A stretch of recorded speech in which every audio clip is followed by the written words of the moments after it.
माढा लोकसभेमधल्या जनतेला माझं नम्र आव्हान आहे की एका बाजूला पोस्ट ग्रॅज्युएशन असणारा राज्य मागासवर्ग आयोगावर ज्याला संविधानाचं ज्ञान आहे, ज्याला लोकशाहीचं ज्ञान आहे, इथल्या योजनांचं ज्ञान आहे, असा मेरिटवरचा एक उमेदवार तुमच्यासमोर उभा आहे आणि दुसऱ्या बाजूला महाविकास आघाडीच्या माध्यमातून एक उमेदवार उभा आहे की ज्याच्या ॲफिडेव्हिटमध्येच 31 गुन्ह्यांची नोंद आहे।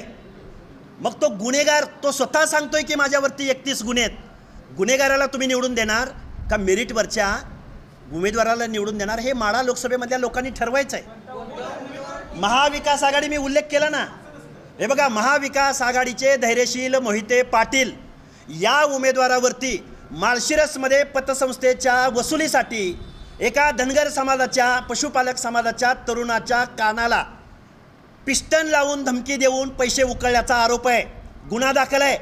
अशा गुन्हेगाराला माढा लोकसभा मतदारसंघामध्ये लोक मतदान करणार का? या माढा लोकसभेमधल्या बहुजनांचं नेतृत्व करणाऱ्या, ओबीसीचं नेतृत्व करणाऱ्या, पर्टिक्युलरली धनगर समाजाचं नेतृत्व करणाऱ्या आणि मेरिट असणाऱ्या लक्ष्मण हाकेला मतदान देणार? याचा प्रश्न माढा लोकसभा मतदारसंघातल्या लोकांनी याच्यावरती चिंतन मनन करायचं आहे। माझ्या समोरचा खरा प्रतिस्पर्धी हा धैर्यशील मोहिते पाटील नावाचा माणूस आहे आणि ज्याच्यावरती 31 गुन्हे आहेत। मग गुन्हेगाराला मतदान करायचं का मेरिटमधल्या मुलाला मतदान करायचं? ही माढ्यातली लोक निश्चित या गोष्टीचा विचार करणार आहेत।